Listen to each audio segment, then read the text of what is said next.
Hi guys, welcome and welcome back to my channel. I hope you guys are well and I hope you guys are staying safe.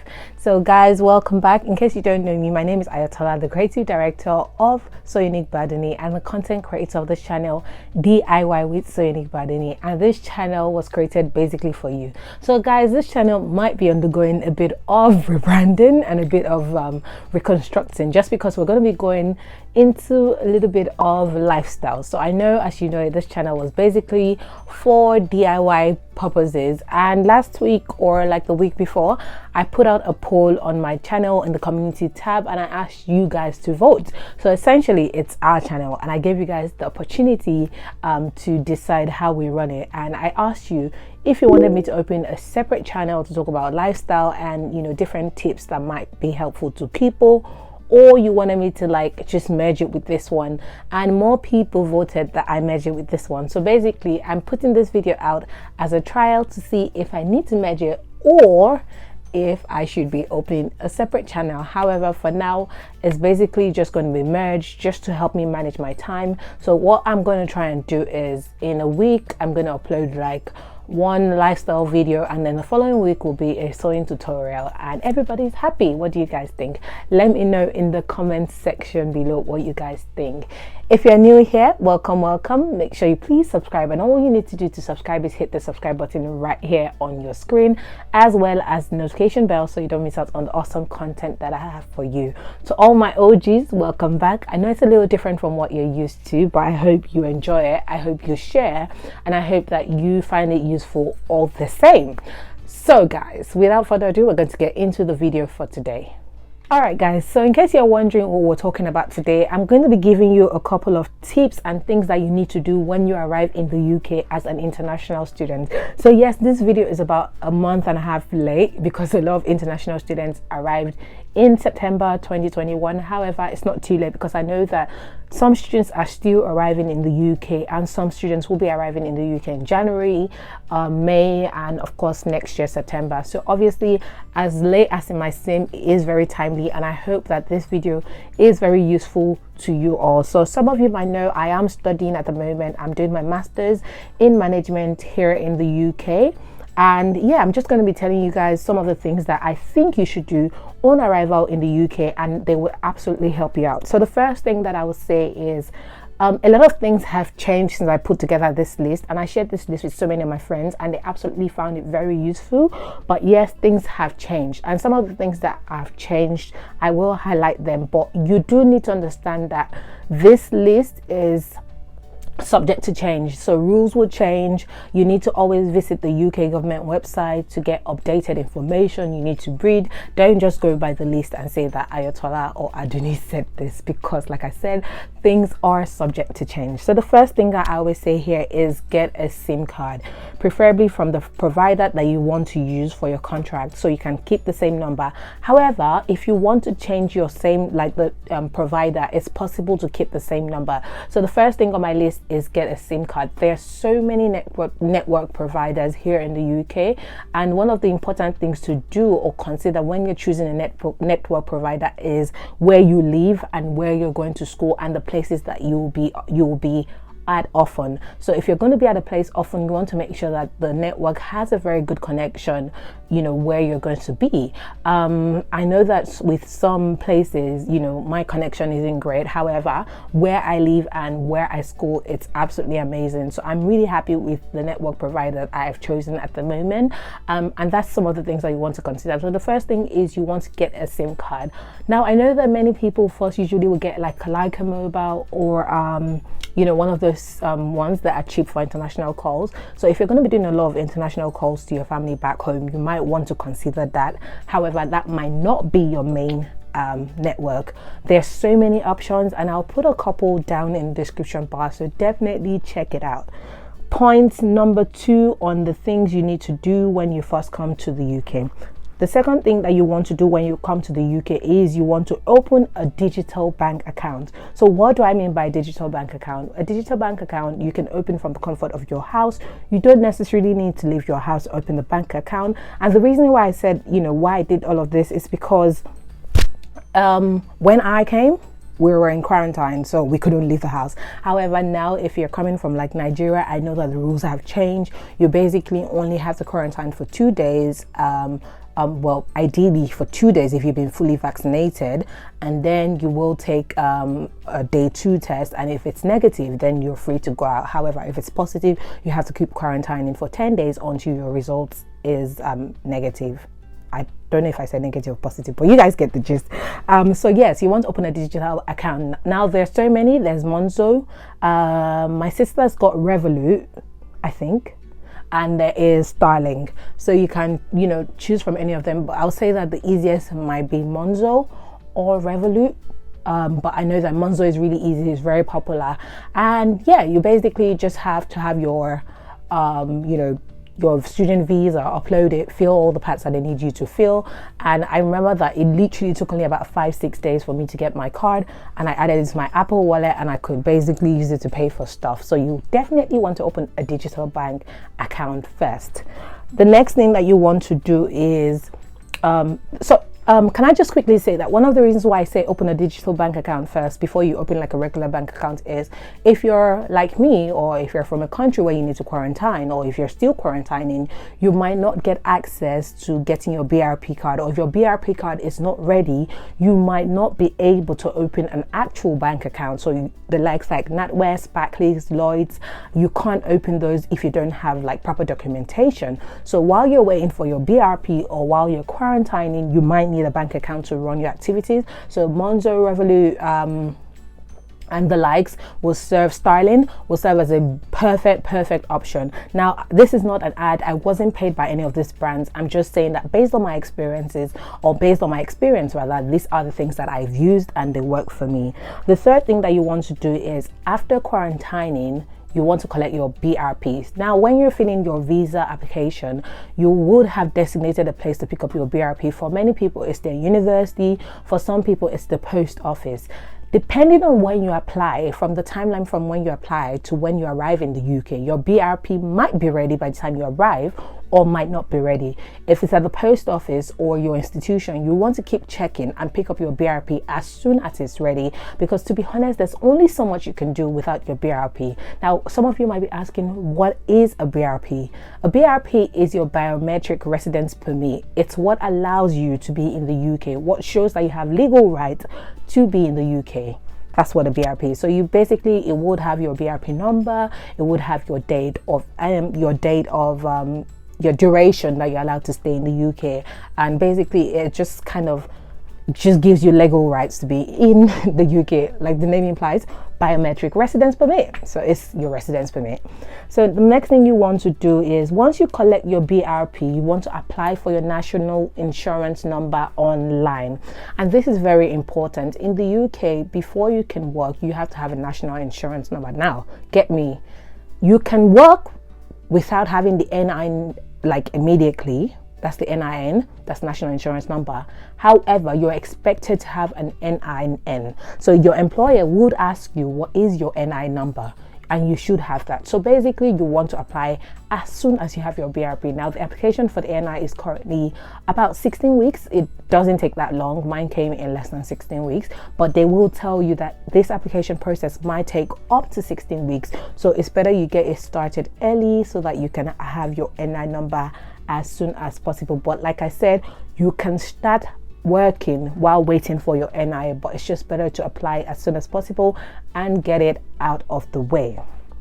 To apply for NIN, I will put a link in the description bar, so check the link. It's the link to the UK government website where it says apply for the National Insurance Number Service. Just click on the link and follow the instructions. It's pretty straightforward. You can do it by yourself. When you're done filling it, you will get like a printout, fill the printout and then post it. Really straightforward, guys. So yes, that's the next thing. The next thing you want to do is you want to apply to be put on the voters electoral roll of your apartment. This helps verify that you live there. So obviously, and the importance of this I will explain in a second, but you want to make sure that you are on the electoral roll.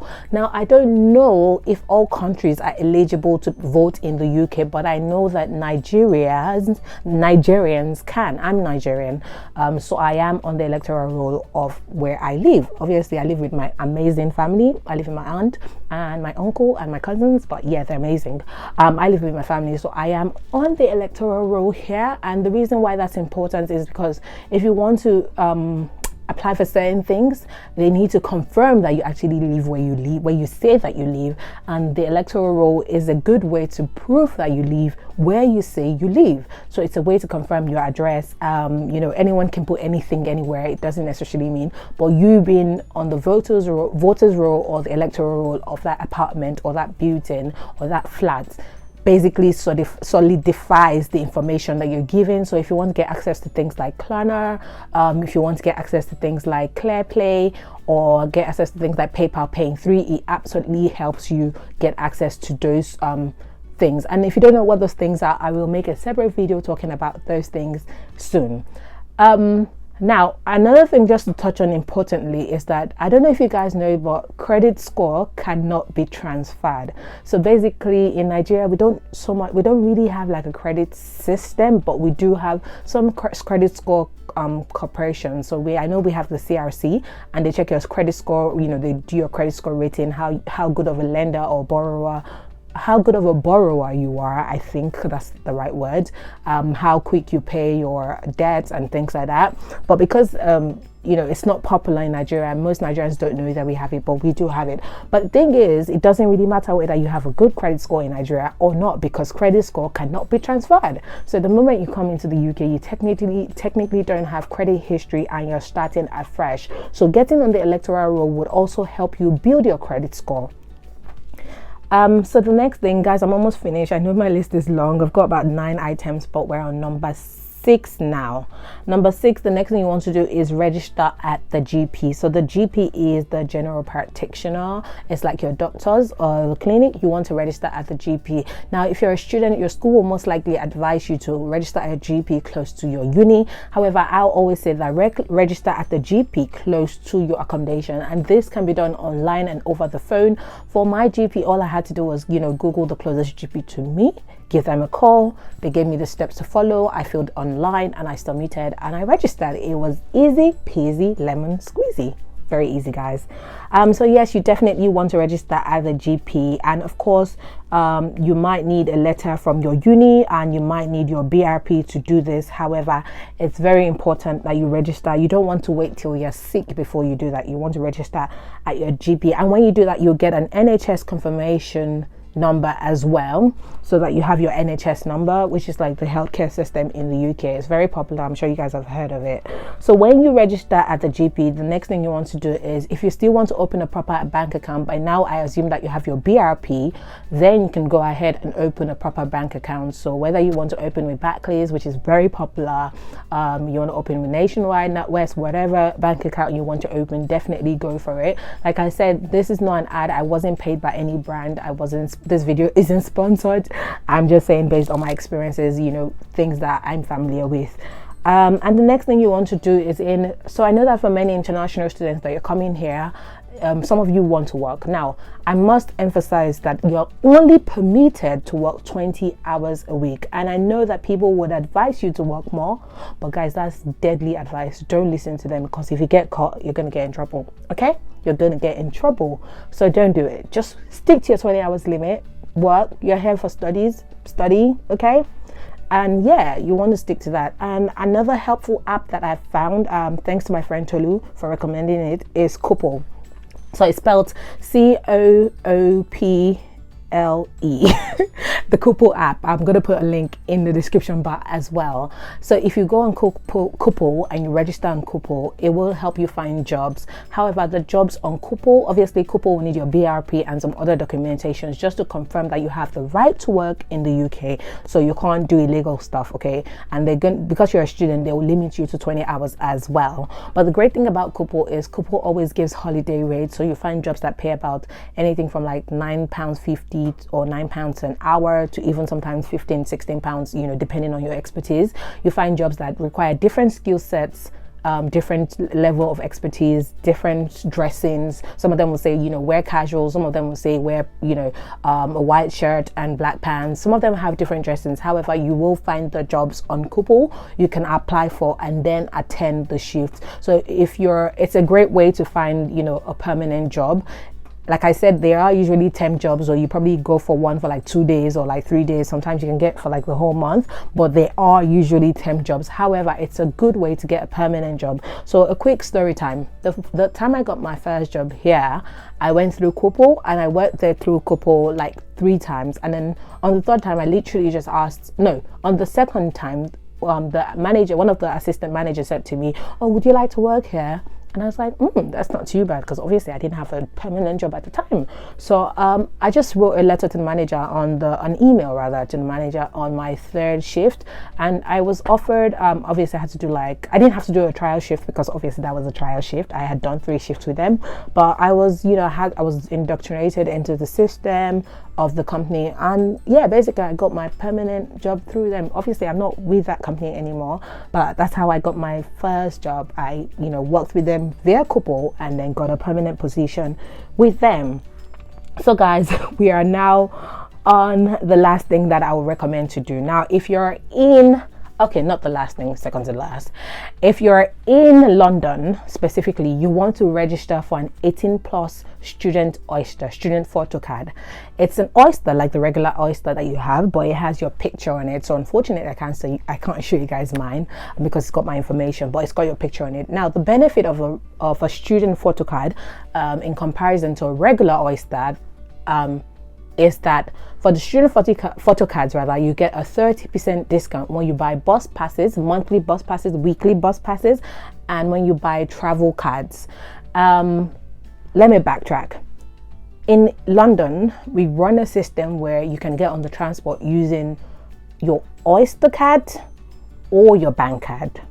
They don't take cash anymore. They used to take cash back in the days. I remember that when we came a couple of years ago, they used to take cash, but at the moment they don't take cash again. So you actually have to use your contactless card. So you can use your phone if you got your bank card in your wallet, or you can use your bank card or your Oyster card. I always recommend my Oyster card. My siblings use the Oyster card, but I also have an 18+ student photo card, because when I buy a travel card, it comes at a 30% discount, and you're a student, you want to save money, so you're welcome.